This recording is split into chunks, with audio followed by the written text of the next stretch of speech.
Ukrainians continue to defend their country as Russia presses on with its horrible, brutal assault.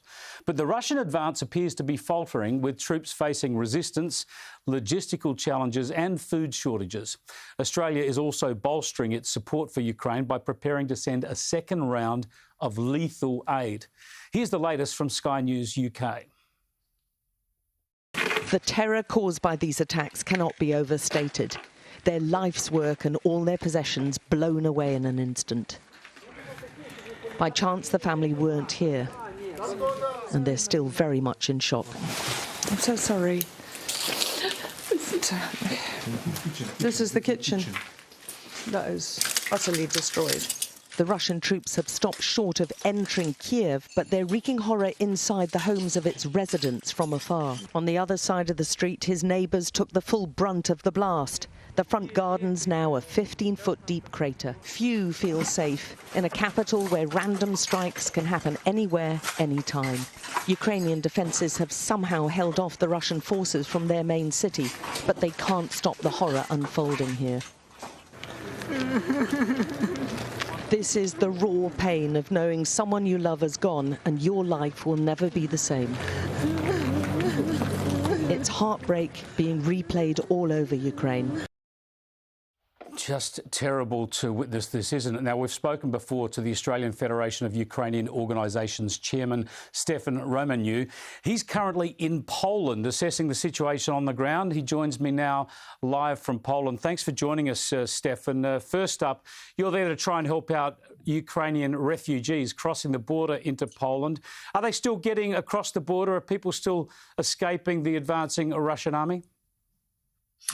Thanks for having me again, Chris. Look, we spent some time on the border to see how the processes are working. We also went into Ukraine. We had a meeting with the Minister for Foreign Affairs of Ukraine and others to get a Ukrainian perspective. Yes, look, it's a terrible situation. They continue to cross the borders. I have to say, Poland is doing a fantastic job in accommodating those refugees. But what we're seeing now is there's a common thread now that says no place in Ukraine is safe. After the Yavoril missile attack last Sunday, that was about 20 kilometres away from the border, people understood that it doesn't matter where you are in Ukraine, you're not safe. This process of genocide, and that's what it is, it's now genocide. The way the Russians are attacking this Ukraine is genocide. We will have a group now headed by William Lai QC in Victoria and Australia doing the war crimes issues for us. But the situation is, from a Ukrainian point of view, the Ukrainian government and Ukrainians will fight. They will fight, and they're showing that. Even in places like Lviv, they're ready for anything.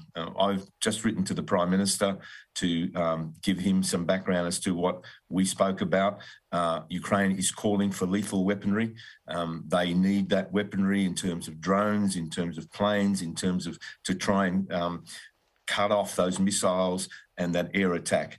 The other thing I think that really needs to be brought to attention is, as somebody said to me in an interview the other day, the Russians are all doing this by pressing buttons, in other words, tanks and missiles. Well, they're not, because people are being shot. We heard the story about the American journalist. So we have a real situation in Ukraine. They are crossing the borders. I visited a number of those reception centres. You know, if you can imagine a DFO or a Westfield building with 1,200, 1,500 stretchers, people from all over Ukraine coming. We, for example, witnessed young children who in the morning got up, were ready to go to church in Yavoril, and all of a sudden they're on the border crossing, not knowing why they're there. So it is a bad situation. Just a shocking situation. International. Just a terrible situation, Stefan. What really needs to do, of course, is the invasion needs to stop. There needs to be a ceasefire, if not a retreat, and negotiations have been continuing. There seems to be a bit of speculation now that by negotiating some sort of a neutrality, Ukraine declaring that it will stay out of NATO, be neutral, that we may be able to get an end to this. But it will also require some sort of security guarantee for Ukraine, wouldn't it, from Western countries? let's go back to the Budapest Convention. That was supposed to be the security. That's right. And now my understanding is, in talking to a number of members of parliament here in Ukraine and other activists, they're holding out strong. They're calling on the West. I think you've seen President Zelensky speaking to the Congress, speaking to the Canadian Parliament and others. Message is pretty clear. Give us the weapons we need. We'll fight this. We'll fight this to the end, but we're not going to give up. And the international community, and I met with yesterday via Zoom with the office of the Foreign Minister in Germany, and again asking them that they also need to now continue to stay strong. If they're going to be leaders in Europe, this is the time to stand up. But Chris, when you hear and you see these people, your heart breaks. People who are just normal people wanting to do normal things, and now they're all over the world. The process here is it's a very highly organised process. People are going, we're up to, I think, 3 to 4 million.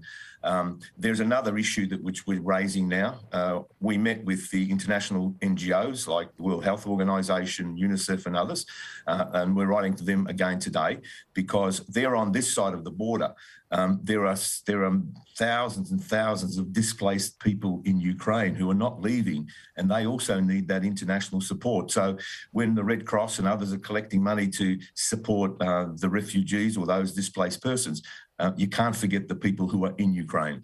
They are also hurting. Exactly. They are also displaced. So there's a big job to be done. They don't want to leave. Yep. They don't want to leave. Thanks so much for joining us. Thanks so much for joining us, Stefan. I appreciate that update and wish you good luck in the work that you're doing there. Stefan, thank you. Romaniw, who heads up the Australian Federation of Ukrainian Organisation, the Australian government doing more with lethal support as well as humanitarian support, and the Australian Ukrainian community doing plenty as well.